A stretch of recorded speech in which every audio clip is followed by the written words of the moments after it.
maybe around 42, 43 grand. This is a tremendous value.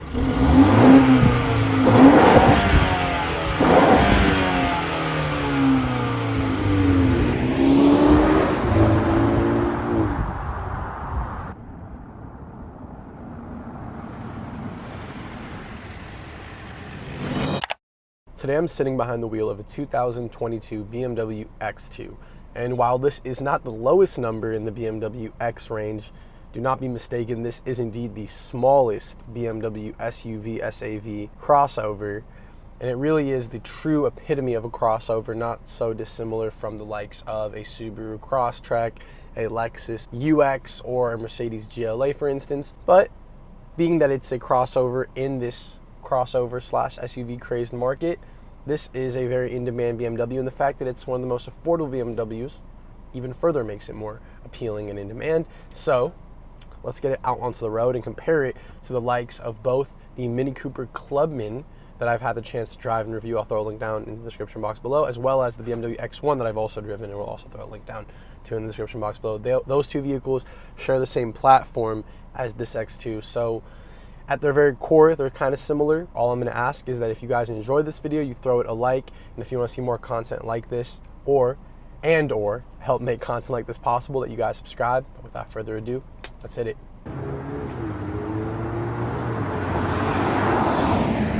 All right, so setting off here in the BMW X2, the true BMW crossover that this is.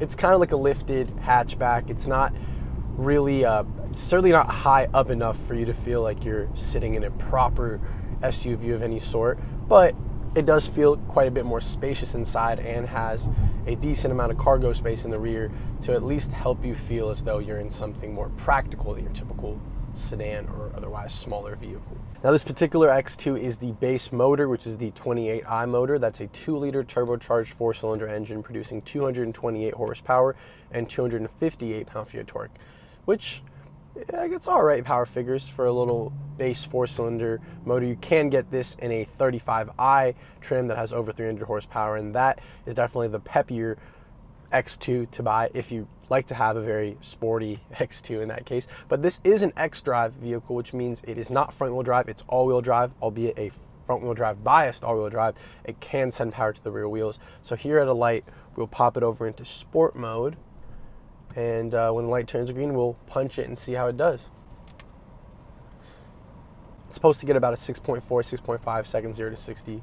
So we'll see if it can achieve that. A lot of lag off the line. Okay, then it kicks in. A little slower than I was expecting, and there's 60. So that actually was both just a bit weaker of a pull than I was expecting, and also just the second I put my foot down, nothing happened for about a good 1 Mississippi, and then the car began to take off. So I don't know if that's down to this Ace and 8-speed, but it's surely not as capable or as lovely of a transmission as that ZF 8-speed you'd find in a lot of the rest of the BMW range. Now we're going to pull up next to a kind of a BMW, the Supra. Now that is really low. That makes this feel a bit high, actually, how low the Supra is. But this is an awfully low vehicle. What I do like about it being low is it has a nice and low center of gravity.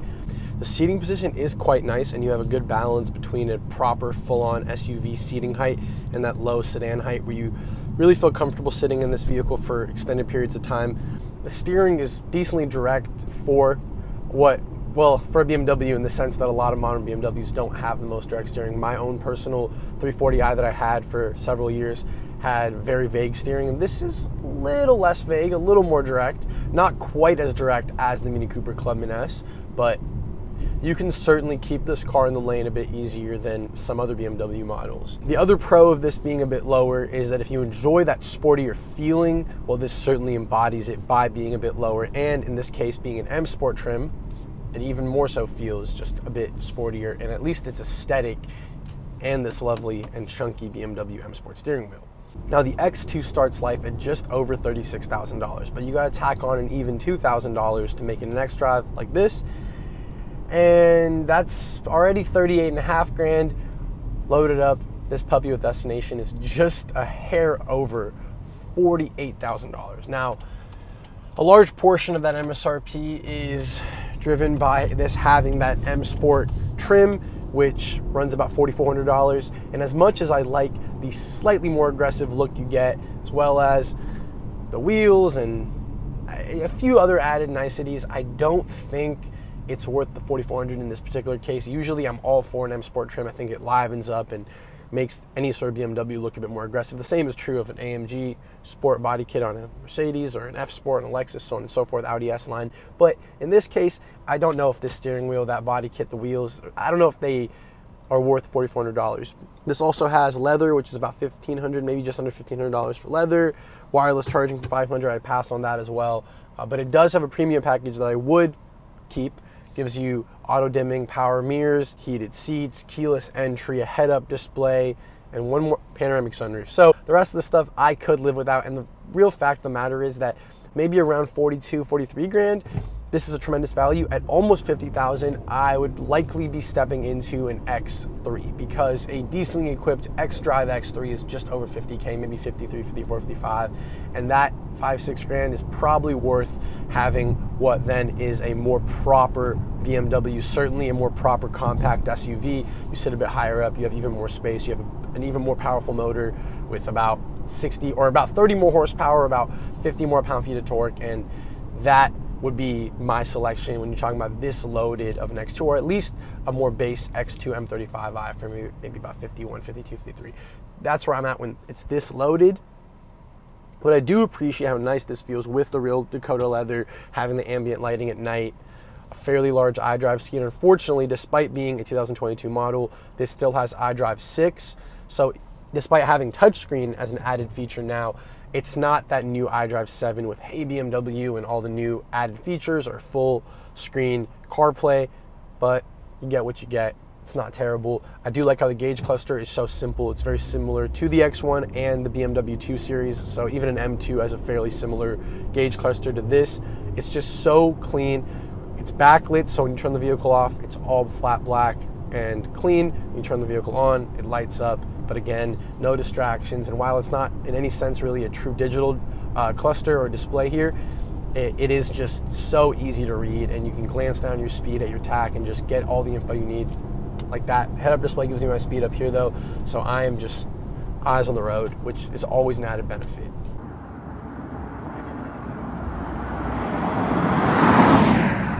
Now, when you put your foot down, it takes a second to kick down, and it doesn't really pull all that hard. I've been all the way in it there for about 4 or 5 seconds and didn't feel any incredible surge of power. And surely stepping into the likes of an X3 or a 330i, you're getting that slightly more potent 2-liter engine, and that really does feel quite a bit more peppy than this, despite only having about 30 more horsepower and 40, 50 more pound-feet of torque.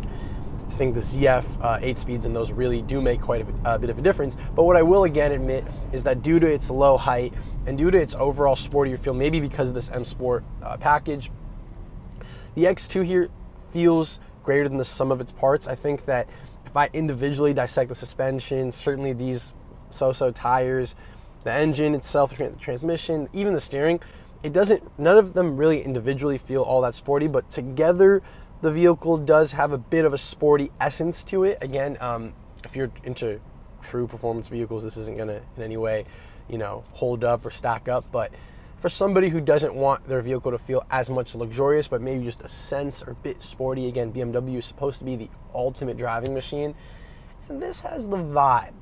Now, what it really has is an interesting look. So the front end here with that M Sport package looks okay. Again, it has some, on the lower end of the front fascia, it has a bit of a more aggressive sporty look. Up top, the lights are all right. The grills are not the biggest in the BMW lineup, so that's a plus, I think. For the front 3/4, it can look a bit aggressive, but also those rear wheels are a bit inset, so it looks a little goofy. From the straight-on rear, again, it has a bit of an aggressive look, kind of that like larger, slightly elongated hatchback or hot hatch look.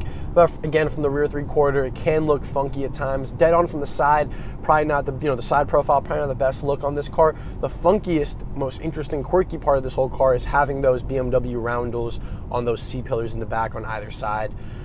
I don't know, the new BMW XM concept has 2 roundels in the back, kind of directly in the back of the C pillars, or I guess in that case maybe the D pillars, but it's just not, it's a little funky, and it takes some getting used to. It's actually grown on me a bit since these first came out, you know, a year or 2 ago, but it's not the sexiest BMW, and I think the X1 actually looks a bit cleaner, albeit a bit more bland, and certainly does not feel quite as sporty, but it does feel like you're sitting a bit higher up in the X1. So before I wrap this video up, we gotta jump into a quick little tall boy test, so here we go.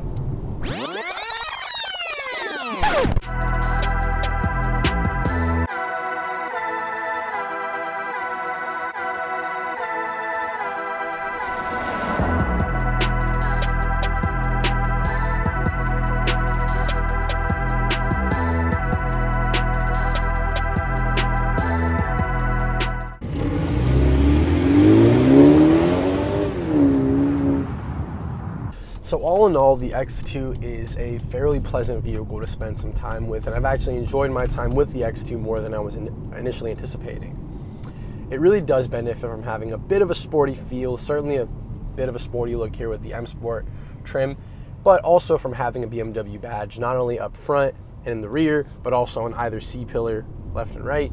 So you get that brand prestige and a lower entry point price-wise into the brand than with the vast majority of BMW models these days. On the flip side, the biggest cons are that you sit quite a bit lower than you'd like otherwise in any real crossover or compact SUV. Actually passing a PT Cruiser right now, and I'm sitting about the same height as the lady in it. So on that front, it really does feel like a bit of a glorified hot hatch. It doesn't feel super quick when you really put your foot into it, and you know, you might want that out of a sporty feeling BMW. And lastly, at almost $50,000, this is a lot of money for what maybe doesn't feel like a lot of car. Yes, it has a BMW interior, and yes, it does generally feel of quality, but $50,000 or $48,000 is a whole lot of money, and I might want to then just spend a couple thousand more and hop into an X3, or even at least the M35i version of the X2.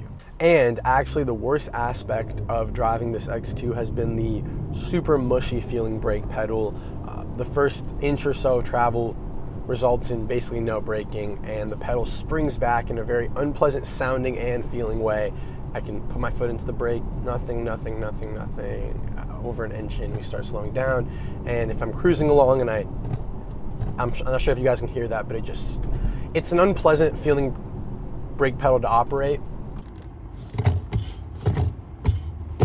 The rearward visibility is the biggest ding though of any and all dings on the X2, even over the brake pedal. It really feels like a coupe in the sense of rearward visibility, and that's certainly not a compliment. Very small window, very difficult to see a lot out of that rear end, and that's with all the headrest angled, turned downward. If they're up, I mean, you basically can't see a single thing out of that rear window. And the mirrors are okay, but they're basically 3 Series sedan mirrors, so they're okay. But with that said, the vehicle that shares a platform with the X2 that I think has a lot more character, almost as much space, sits only a hair lower, but at this point, what's the difference? And offers you, I think, just more bang for the buck is the Mini Cooper Clubman S. Now, again, I've driven a 2018 Clubman S, but a similarly equipped Clubman S is going to run you about $10,000 less than this, and that's including all of the keyless entry, sunroof type of features, even a better Harman Kardon sound system than this particular vehicle, and still a all-4 aka all-wheel drive drivetrain. So I do think you can get, or you can extract a little more value from the exact same platform by hopping in that Clubman S. Yes, it has a bit less power and a bit less torque, but I don't think in the real world you're going to feel a difference. And I actually felt like that particular Clubman S that I drove with a $500 dine-in piggyback tune was a bit quicker and peppier than this car actually is. So that was front-wheel drive, to be fair, but the point is that the Clubman is my real pick in the sense of value. This does feel as though it's a bit larger and a bit more luxurious, but just not luxurious enough or larger enough for me to spend that extra $10K, again, unless I'm getting a base X2, but then it becomes a game of options, and do you want keyless entry, a sunroof, XYZ. So those are my thoughts on the BMW X2, and I'll give you guys one last rip before wrapping up this video.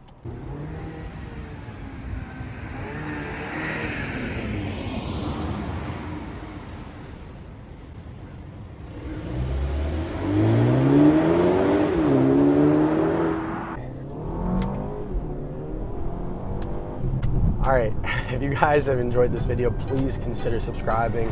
New videos are dropping every single week on Fridays. Comment down below. Let me know what you guys want to see, and I'll do my best to make it happen. As always, this is Rio.